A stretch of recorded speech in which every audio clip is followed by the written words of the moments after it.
National security is truly at risk, as the administration says, then isn't keeping that abortion policy in place, in effect, superseding national security? How? I'm not sure I understand.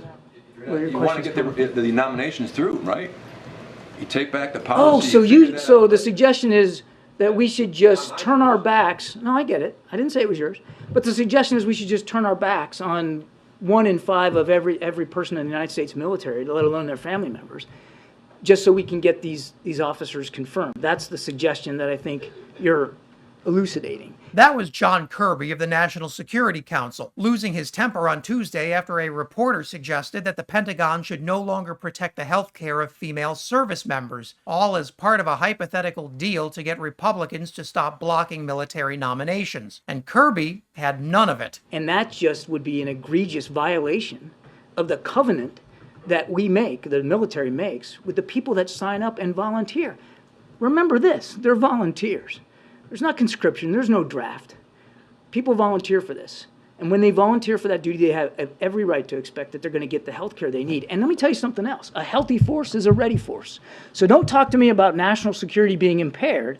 The one impairing national security is Senator Tuberville. If you've been focused on any of our other many crises, Alabama Senator Tommy Tuberville is still blocking U.S. military promotions, all as part of his plan to punish the Pentagon for supporting abortion care. And in the process, Tuberville's crusade is crippling American military readiness. Now, John Kirby knows something about military readiness, and if you've ever seen a Pentagon media briefing, they aren't usually exciting events. But Kirby couldn't help himself from pointing out the many ways Tuberville is hurting the country that he claims to love. Not only because he's depriving the military of necessary leadership in the field and at sea, but he's also willing to deprive female members of the military, 20% of the force, from necessary health care. That both is a violation of national security.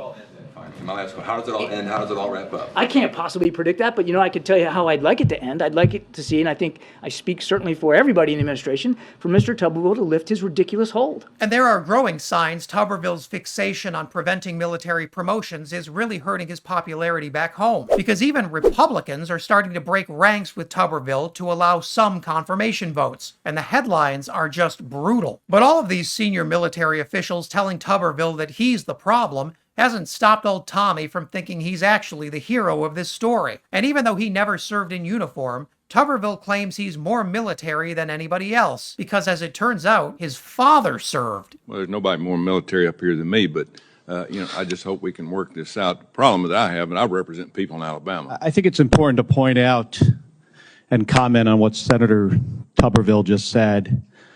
I think the quote was, "There's nobody more military than me." As far as I could tell, there's at least 4 of us, maybe more, that served in the United States military, in some cases for decades, and at least 3 combat veterans. Okay, so maybe Tommy Tuberville isn't more military than people who are actually, in the military. When you've had a father die on active duty, you've got a right to say whatever you want. Thank you very much. No, I don't think that's the case. But since when has being wrong ever stopped Tommy Tuberville? Just because Tuberville is stupid and wrong doesn't mean he's alone. And in fact, Tuberville's last stand is attracting some of the dumbest Republicans to his side. That includes former Vice President Mike Pence, who vowed to make Tuberville's wishes come true as president. I'll direct the Department of Defense to stop using taxpayer dollars to undermine pro-life laws in states around the country. Senator Tommy Tuberville is right and the Pentagon is wrong.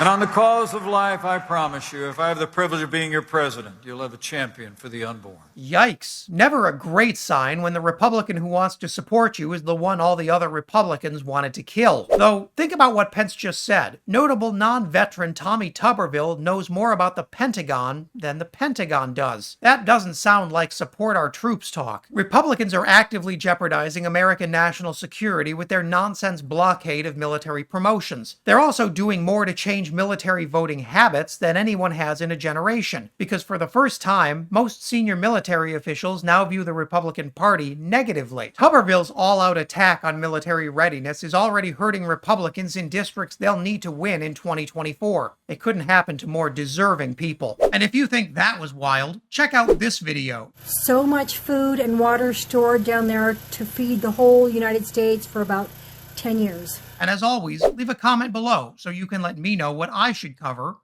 next.